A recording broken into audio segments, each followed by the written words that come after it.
Meanwhile, Taiwan has shut down as Typhoon Kong-rey arrives, with all cities and counties declaring a day off, the financial markets closed and hundreds of flights cancelled.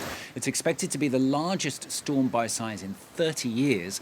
The storm making landfall a short while ago with strong winds and torrential rain. At one point, a Super Typhoon Kong-rey did slightly weaken overnight, but it's remained powerful as the equivalent of a Category 4 hurricane. We're going to cross then to Beijing to talk to our Asia correspondent, Yena Lee, who joins us now. Yena, first of all, bring us up to date with the latest on the situation in Taiwan, can you?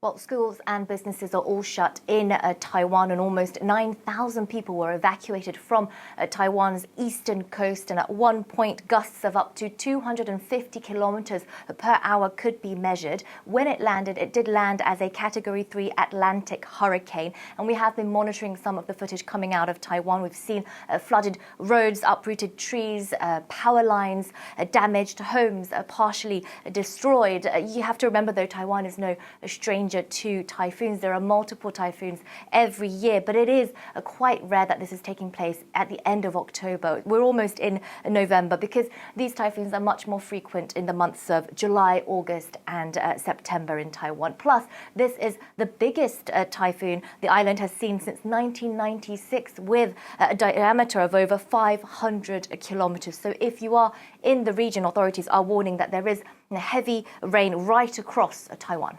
It's going to, of course, keep moving, this Taiwan, Yang. Shanghai, too, bracing for impact.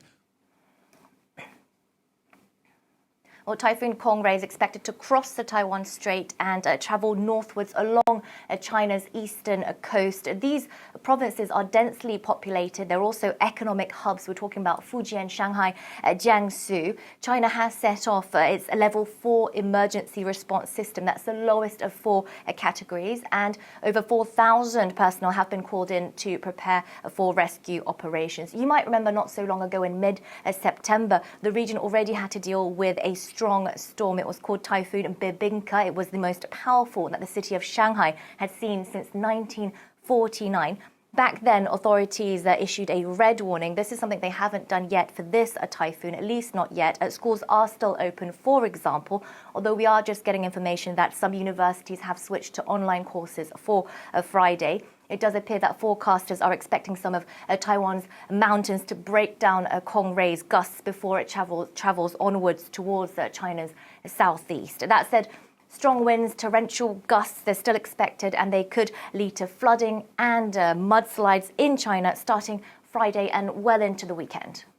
Yeah, no, thanks very much, Yena Lee. Keep us up to date there with the situation from Beijing.